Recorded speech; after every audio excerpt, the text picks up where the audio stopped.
Breaking news చూస్తున్నాం. రాష్ట్ర governor Tamilisai రాజీనామా చేశారు. రాజీనామా లేఖను రాష్ట్రపతి వర్గాలు కన్ఫర్మ్ చేశాయి. బ్రేకింగ్ న్యూస్ చూస్తున్నాం. రాష్ట్ర గవర్నర్గా తమిళిసై సౌందరరాజన్ రాజీనామా చేశారు.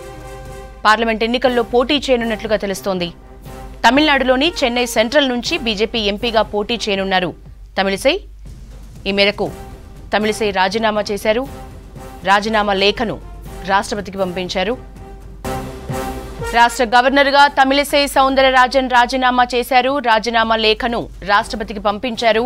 పార్లమెంట్ ఎన్నికల్లో పోటీ చేయనున్నట్లుగా తెలుస్తోంది. తమిళనాడులోని చెన్నై సెంట్రల్ నుంచి బీజేపీ ఎంపీగా పోటీ చేయనున్నారు తమిళిసై. గవర్నర్ రాజీనామాపై డీటెయిల్స్ సత్యం అందిస్తారు. Satyam, over to you. Yashoda, Telangana governor Tamilisai తన గవర్నర్ పదవికి రాజీనామా చేశారు. ఆమె ఈసారి పార్లమెంట్ ఎన్నికల్లో తమిళనాడు చెన్నై సెంట్రల్ పార్లమెంట్ స్థానం నుంచి కానీ, లేదా కన్యాకుమారి పార్లమెంటు స్థానం నుంచి కానీ, పాండిచ్చేరి పార్లమెంటు స్థానం నుంచి కానీ ఆమె పోటీ చేసే అవకాశం ఉన్నట్టు బీజేపీ వర్గాలు భావిస్తున్నాయి. ఆమె దాదాపు ఒక 6 నెలల నుంచి కూడా తెలంగాణ గవర్నర్ పదవికి ఆమె రాజీనామా చేసి ప్రత్యక్ష రాజకీయాల్లోకి మరోసారి పార్లమెంట్ ఎన్నికల నుంచి ఆమె బరిలో దిగుతున్నట్టు కూడా ప్రచారం సాగుతూ వచ్చింది. ఇక జాతీయ బీజేపీ సైతం తమిళనాడులో ఇప్పటికే ప్రాంతీయ పార్టీల హవా కొనసాగుతుంది. డిఎంకేతో పాటు అన్నాడీఎంకే 2 పార్టీలు చాలా బలంగా ఉన్నాయి ప్రాంతీయ పార్టీలు. ఇక అక్కడ జాతీయ పార్టీగా బీజేపీ ఎమర్జీ కావడానికి ఒక పేరున్న రాజకీయ అనుభవం ఉన్న నాయకులనే ఈసారి పార్లమెంటు బరిలో దించే ప్రయత్నం చేస్తుంది. అయితే తమిళిసై గతంలో బీజేపీ తమిళనాడు రాష్ట్ర అధ్యక్షురాలుగా ఆమె పనిచేసిన అనుభవం ఉంది. రాజకీయాల్లో చాలా క్రియాశీలకంగా పనిచేస్తారు. ఆమె రాజకీయ వ్యూహాలు అమలు చేయడంలో కూడా దిట్టగా కూడా బీజేపీలో పేరుంది. అందుకే ఆమె ఈసారి గవర్నర్ పదవికి రాజీనామా చేసి ఈ పార్లమెంట్ ఎన్నికల్లో బరిలో దిగడానికే తెలంగాణ గవర్నర్ పదవికి రాజీనామా చేస్తున్నట్టుగా తెలుస్తుంది. ఆమె తెలంగాణకు గవర్నర్ నియామకం నుంచి కూడా చాలా అంశాల్లో రాష్ట్ర ప్రభుత్వం పైన చాలా సందర్భాల్లో కూడా ప్రభుత్వాన్ని నిలదీసింది. గత బీఆర్ఎస్ ప్రభుత్వం చేస్తున్న అనేక కార్యక్రమాలకు సంబంధించి ఆమె చాలా సందర్భాల్లో ప్రశ్నించింది. ఇక ప్రజల్లోకి నేరుగా వెళ్ళింది. గిరిజనుల వద్దకు వెళ్ళి నేరుగా వారి సమస్యలు తెలుసుకుంది.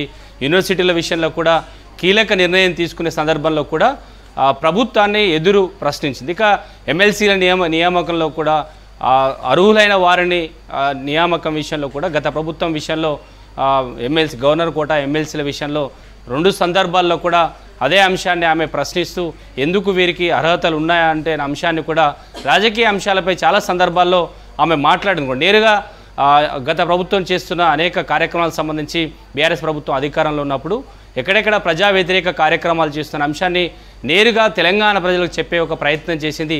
అయితే ఆమె తెలంగాణ గవర్నర్గా నియామకం నుంచి కూడా చాలా సందర్భాల్లో చాలా క్రియాశీల రాజకీయాలపై కామెంట్ చేసింది. ఇక జాతీయ రాజకీయాలపై కూడా ఆమె చాలా సందర్భాల్లో కూడా కామెంట్ చేసింది. ఇక ఈసారి పార్లమెంట్ ఎన్నికల్లో ఆమె బీజేపీ నుంచి తమిళనాడు రాష్ట్రం నుంచి మరోసారి పోటీ చేయడానికే తెలంగాణ గవర్నర్ పదవికి ఆమె రాజీనామా చేసినట్టుగా తెలుస్తుంది. ఇంకా అధికారికంగా ఎలాంటి ప్రకటన గవర్నర్ నుంచి రాలేదు, రాజ్భవన్ నుంచి రాలేదు, ఇంకా కేంద్ర ప్రభుత్వం కూడా అధికారికంగా ఎలాంటి ప్రకటన చేయలేదు. అయితే తమిళిసై తన గవర్నర్ పదవికి రాజీనామా చేసి ఈ పార్లమెంట్ ఎన్నికల్లో తమిళనాడు సెంట్రల్ చెన్నై నుంచి కానీ, లేదంటే కన్యాకుమారి పార్లమెంటు స్థానం నుంచి కానీ, పాండిచ్చేరి పార్లమెంటు, ఈ 3 పార్లమెంటు నియోజకవర్గాల్లో ఏదో ఒక నియోజకవర్గం నుంచి ఆమె ఈసారి పార్లమెంట్ ఎన్నికల్లో బీజేపీ అభ్యర్థిగా పోటీ చేయడానికి ప్రయత్నం చేస్తున్నట్టు తెలుస్తుంది. ఇంకా అధికారికంగా బీజేపీ కూడా ఎలాంటి ప్రకటన చేయలేదు. కానీ దాదాపు 6 నెలల నుంచి ఇదే రాజకీయ వర్గాల్లో చర్చ సాగుతోస్తుంది. తెలంగాణ బీజేపీతో పాటు జాతీయ బీజేపీ నేతలు కూడా ఆమెను ఈసారి తమిళనాడు రాజకీయాల్లో క్రియాశీలకంగా పనిచేయడానికి, లేదంటే పార్లమెంట్ ఎన్నికల్లో బరిలో దించడానికే తమిళిసైని గవర్నర్ పదవికి రాజీనామా చేయించే అవకాశం ఉంది. చాలా సందర్భాల్లో ఢిల్లీలో మీడియాతో మాట్లాడుతూ సందర్భాల్లో కూడా ఆ అంశంపై మాట్లాడినప్పుడు ఆమె జాతీయ పార్టీ ఎలాంటి పాత్ర పోషించమన్నా తాను పోషిస్తాను, అధిష్టానం ఏం చెప్తే తాను అది చేయడానికి సిద్ధంగా ఉన్నట్టు గతంలోనే ఆమె పోటీ చేయడానికి తాను సుముఖంగా ఉంటూ పరోక్షంగా కామెంట్ చేశారు. ఇక ఆమె పార్లమెంట్ ఎన్నికల్లో పోటీ చేయడానికి అధిష్టానం లైన్ క్లియర్ చేసినట్టుగానే ఉంది. అందుకే ఈసారి తెలంగాణ గవర్నర్ పదవికి ఆమె రాజీనామా చేసినట్టుగా తెలుస్తుంది. Yashoda, thank you Satyam.